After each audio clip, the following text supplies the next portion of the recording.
Om Swastiastu. Assalamualaikum warahmatullahi wabarakatuh. Salam sejahtera untuk kita semua. Shalom, nama budaya, salam kebajikan, rahayu. Perkenalkan, nama saya Nilo Saras Priyanti.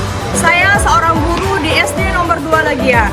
Saat ini saya sedang mengikuti program pelatihan yang sungguh luar biasa, yaitu literasi kesehatan mental atau Mental Health for Educator.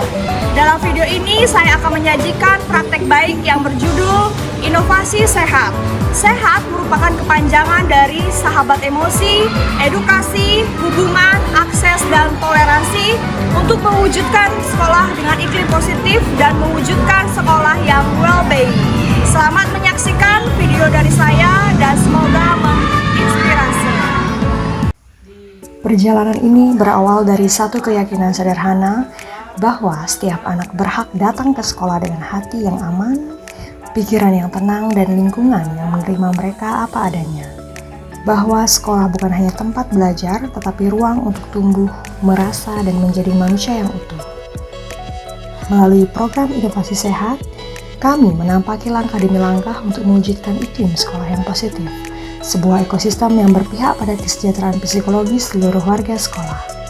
Langkah awal, saya dimulai dengan memberikan kuesioner kepada seluruh guru dan pegawai SD nomor 2 Legian, meminta izin kepala sekolah terhadap program yang saya rencanakan, mewawancarai beberapa responden untuk mengetahui potensi literasi kesehatan mental di sekolah. Salah satu penerapan self-awareness yang kami lakukan di sekolah adalah kegiatan check-in melalui morning greeting. Setiap pagi, siswa disambut dengan hangat dan diberi kesempatan memilih salam sesuai kenyamanan mereka, mulai dari high five, senyum, hingga pelukan ringan. Momen sederhana ini membantu mereka mengenali perasaan sejak awal hari dan membangun kesiapan untuk belajar. Selain itu, kami menyediakan pojok tenangku, sebuah ruang kecil yang aman bagi siswa untuk menenangkan diri ketika merasa kewalahan. Di dalamnya tersedia mainan sensorik, ada kartu emosi, aktivitas menulis perasaan, hingga permainan sederhana yang bantu mereka merilis energi dan mengatur emosi. Melalui ruang ini, siswa belajar bahwa memahami perasaan diri dan mengambil jeda adalah bagian penting dari merawat kesehatan mental.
Literasi kesehatan mental bukan hal yang rumit.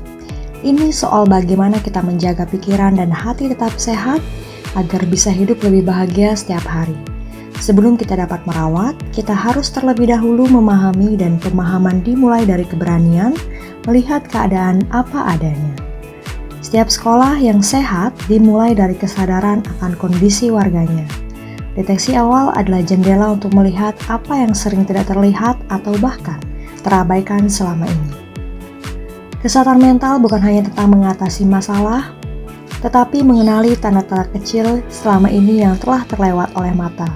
Ketika kita mau mendengarkan sebelum menilai, mengamati sebelum menyimpulkan, di sanalah pendidikan menemukan maknanya.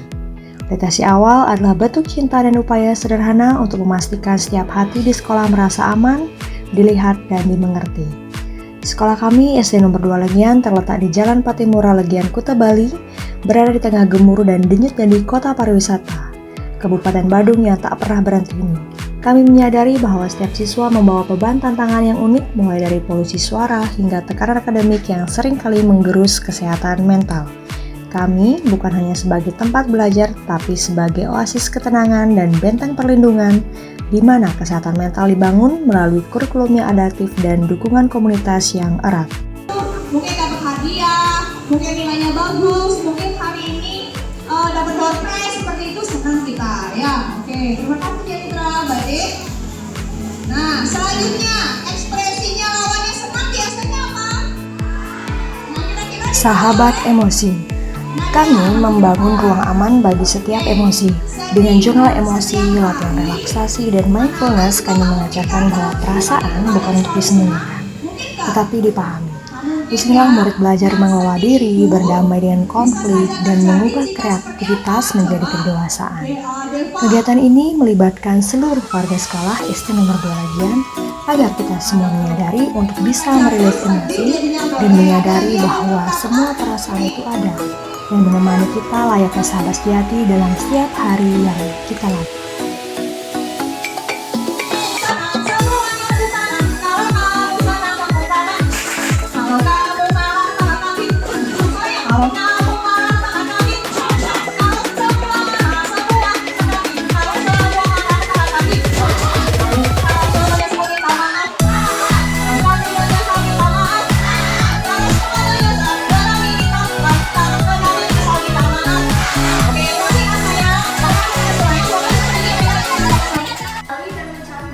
Edukasi.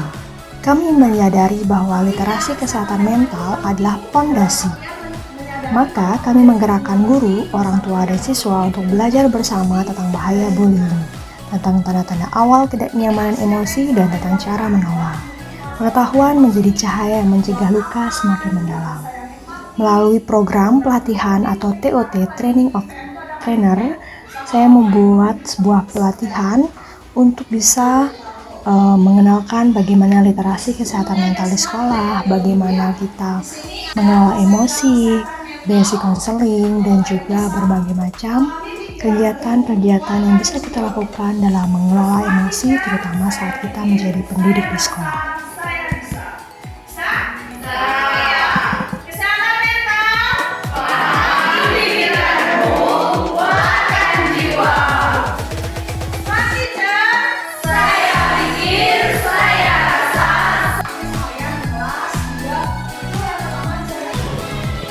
Selanjutnya, keterampilan sederhana tapi bermakna ini juga bisa diterapkan bukan hanya dari kita sebagai guru, tapi sebagai orang tua. Contoh, hadir memberi perhatian, ulangi inti perasaan anak, bantu anak memahami masalah, dan beri motivasi yang positif. Oke, kadang anak-anak itu nggak butuh solusi, hanya butuh dilihat tanpa dihakimi. Sama seperti kita, kadang-kadang kita kalau misalkan ada masalah, pasti kan pengen didengerin. Sebenarnya solusinya dan kita sendiri sebenarnya ada ya, cuman ternyata kalau kita punya masalah itu lebih baik diceritakan, lebih baik dirilis emosinya, ya, kemampuan memahami, mengenali dan mencari bantuan dengan tepat. Nah, artinya kesehatan mental itu penting dalam artian menyadari bahwa potensi dirinya penting, bisa bekerja produktif dan berkontribusi pada lingkungan. Ini yang kemarin sempat saya buatkan Google Form, itu ada mental health sama mental illness. Sebenarnya itu tidak sama ya. Mental health itu kesehatan mental, di mana kondisi emosional dan psikologi seseorang itu sadar atas kemampuan dirinya sendiri. Sedangkan kalau mental illness atau mental disorder itu sudah terjadi penyakit atau gangguan akibat pola pikir dan didiagnosis oleh seorang profesional, baik itu psikolog maupun psikiater. Jadi kesehatan mental berbeda dengan gangguan kesehatan mental. Nah, mengapa literasi penting di sekolah? Kita bisa membandingkan dengan boom, clap, boom, clap, boom, clap, boom, boom. Belum apa? Clap, boom, boom.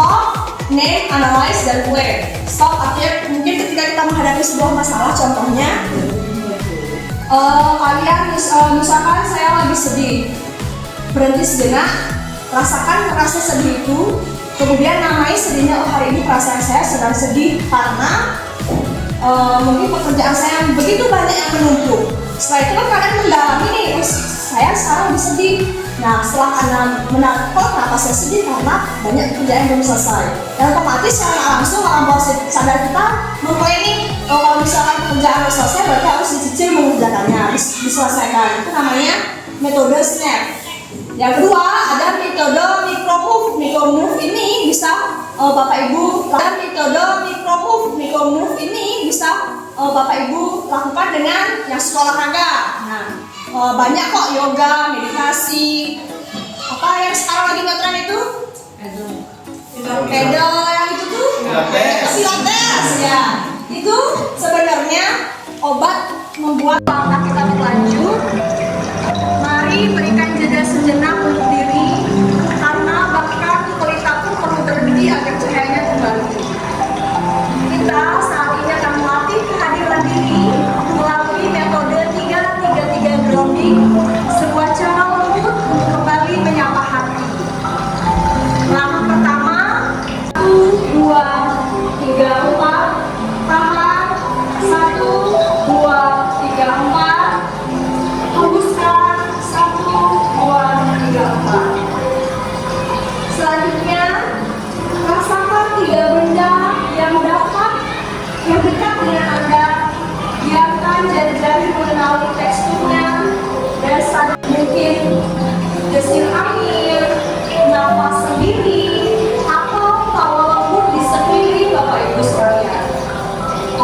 Kini, tarik nafas dalam-dalam, hembuskan perlahan. Bapak Ibu hadir di sini sepenuhnya untuk tenang, siap menebar cahaya kembali bagi murid dan dunia. Perlahan buka mata Bapak Ibu, ucapkan terima kasih kepada diri sendiri bahwa kamu sudah menjadi orang yang hebat, dan terima kasih untuk dirimu, terima kasih untuk segalanya yang telah kau berikan pada dirimu sendiri dan kepada orang lain. Yaitu bagaimana menjadi seorang basic counseling, di mana tujuannya itu adalah membangun sekolah ramah anak melalui konseling empatik.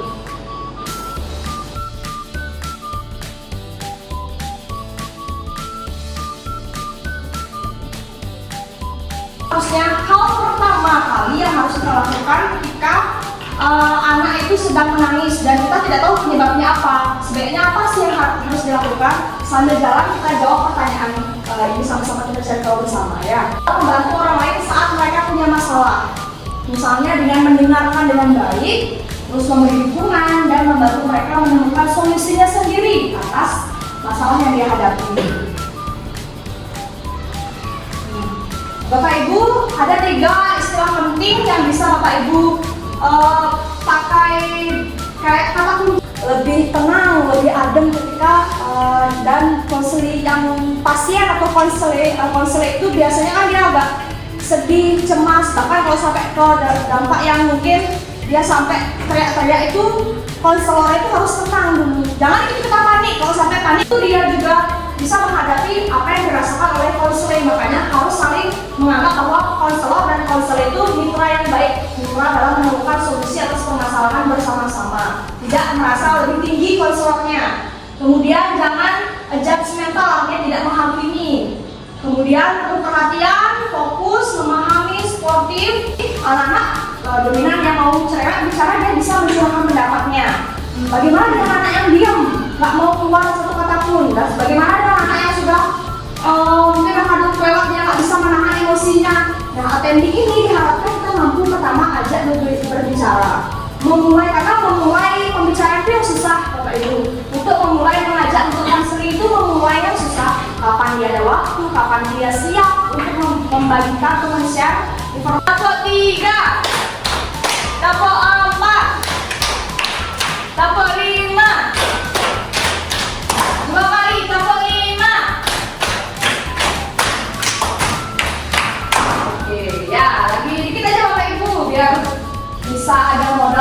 menjadi konselor. Misalnya ibu aja kalau misalkan belum makan pasti lemas, seperti itu contohnya. Jadi kita menormalisasi wajar kalau kita misalkan belum makan pasti lemas jadinya, seperti itu. Bisa dipahami kira-kira? Bisa ya. Nah, ini yang kita akan lakukan sekarang adalah praktek bagaimana menjadi konselor. Ada anak kecil murid kita atau murid misalnya yang sudah kadung nangis, itu gimana caranya kita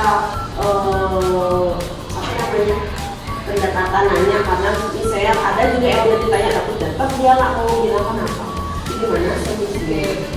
Miss Ina selama ini menghadapi pernah dalam kondisi seperti itu? Ya karena si anaknya nggak mau jawab, ditanya apa nggak mau jawab, tapi dia nangis aja terus. Oke, terima kasih. Kira-kira ada yang bisa memberikan jawaban ataupun mau memberikan pendapat sebelum saya menjawab? Oke, ya langsung saja ya. Tadi di awal saya sudah bertanya, apa yang dilakukan pertama kalau misalkan melihat anak yang menangis, terutama yang tantrum ya. Kalau yang nangis kan kalau dia nggak sampai teriak-teriak nggak masalah ya, kita kan masih bisa ya biarkan dulu saja dia menangis. Sebenarnya jawabannya tuh biarkan saja dulu dia menangis. Kalau dia tantrum, biarkan dulu dia tantrum. Tapi dilihat jangan sampai dia mengganggu orang lain, itu yang bahaya. Kalau dia tantrum cuman dia gini aja terus dia nggak sampai menyakiti orang lain, biarkan saja dia seperti itu. Kecuali kalau dia sampai menyakiti mukul orang, itu harus kita benar-benar tindak dia. Kemudian kalau misalkan kita misalkan terkadang ada mungkin pertanyaan seperti ini, terus besoknya nanti kan udah biasa tuh kalau nggak ditindak sekarang kita nggak tahu kan nanti kadang dia sekarang tadi dia nangis udah ini dia nanti biasa aja, kayak itu kan wajar anak-anak sekarang bertengkar nanti jadi kawan gitu kan. Maka dari itu lebih baik kita cari waktu yang tenang, kasih dia rilis emosinya dulu, terus ajak dia mungkin di kelas sekolah anak misalkan si Budi misalkan, Budi nanti kalau sekolah ada acara nggak? Kita disitu bisa menarik kesimpulan seperti itu ya. Terima kasih Miss Indah, berarti sudah mulai masuk nih pelajarannya. Sekarang kita lanjut ya. Ada lagi pertanyaan? Kita memiliki kira-kira 8 kasus mungkin yang akan terjadi di peserta didik ya dulu ya. Nah, silakan cari pasangan dua-dua untuk melakukan praktek tentang siapa yang mau sebagai sukarelawan di depan, dan juga mungkin kalau misalkan tampil dua tampilan ya, nanti 2 tim ya. Setelah itu nanti kalau nggak mau kita undi pakai profil di depan. Ya kalau mau ada sukarelawan keduanya bagus lagi. Silakan diambil.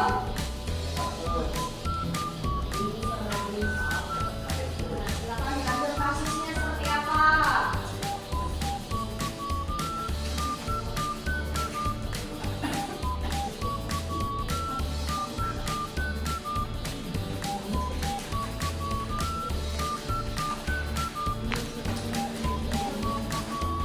Silakan berkelompok, silakan didiskusikan. Nah, silakan dibaca dulu Kak Ibu.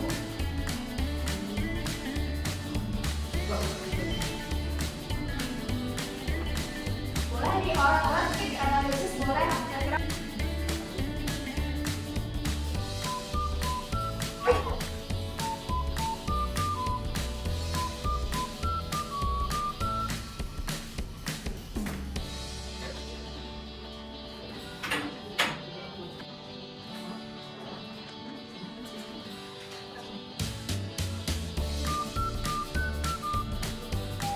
Ya.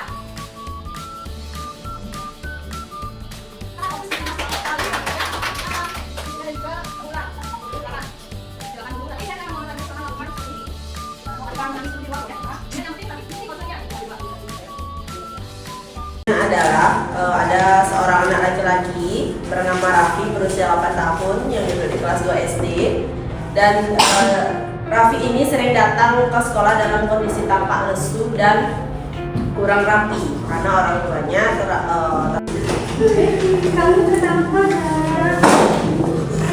harus bisa berani menyampaikan ke orang tuanya kalau nanti juga perlu diperhatikan ya, supaya tidak seperti ini sekarang, tapi sampai di sekolah lalu lapar terus tidak bawa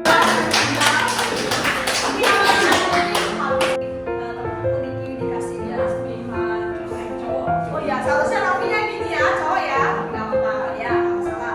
Jadi kalau seandainya lawan jenis, kalau misalkan seorang ibu guru itu masih diperbolehkan. Tapi kalau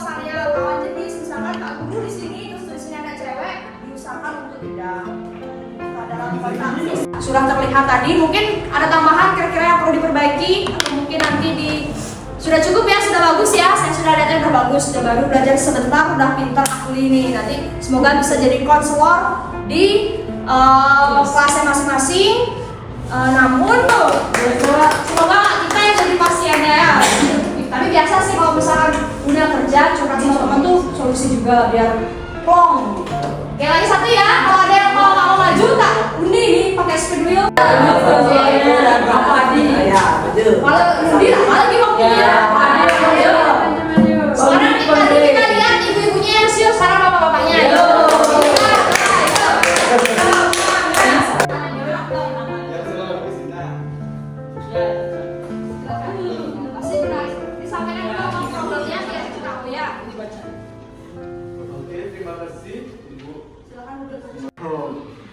Pak, bosan saya Pak. Pelajaran apa nih? Saya nggak suka belajar ini Pak.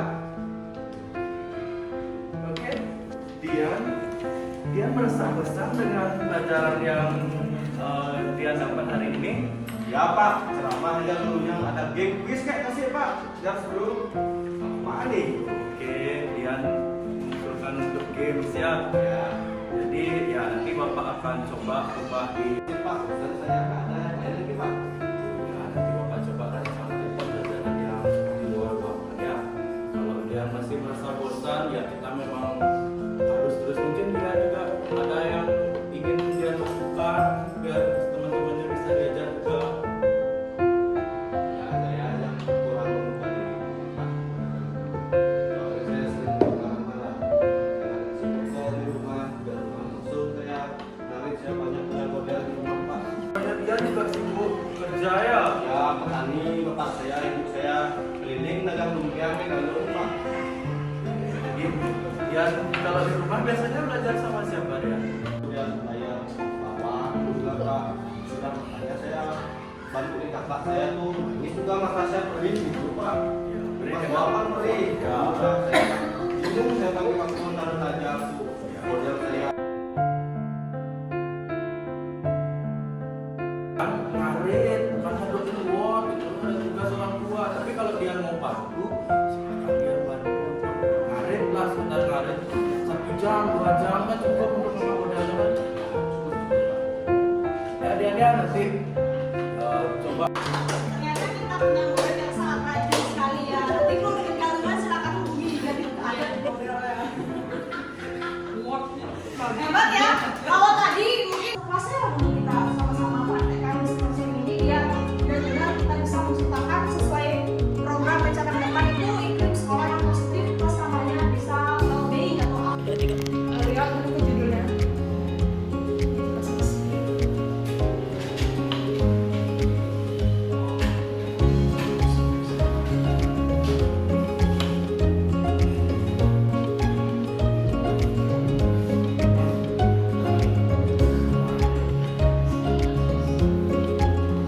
Oke, sudah cukup ya. Kesehatan mental, sahami pikiranmu, kuatkan jiwamu. Smart teacher, saya yakin, saya rasa, saya bisa. SD Balikkan, selalu di hati, selalu di jiwa. Ea, ea, ea.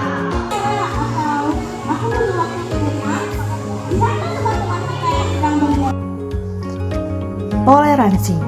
Dalam keberagaman, kami menemukan kekuatan. Melalui kampanye, komunikasi inklusif, dan penghargaan terhadap perbedaan, kami menanamkan nilai bahwa setiap anak berharga tanpa kecuali. Inilah landasan sekolah yang benar-benar sehat dan manusiawi. Kampanye ini dirancang untuk mengubah budaya sekolah dari lingkungan yang mungkin rentan terhadap perundungan menjadi ruang inklusif dan aman secara emosional. Melalui aksi-aksi preventif yang dilakukan, tujuan utamanya adalah mengedukasi siswa mengenai pentingnya menghargai perbedaan, memahami dampak psikologis dari kekerasan verbal maupun fisik, serta mendorong peran aktif siswa sebagai abstain. Jangan takut, tarik nafas dan melangkah kembali. Kami anak SD 2 lagi ya, sehat jiwa dan bahagia.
era digital saat ini, akses terhadap informasi yang tepat dan terpercaya menjadi kebutuhan utama terutama dalam hal kesehatan mental.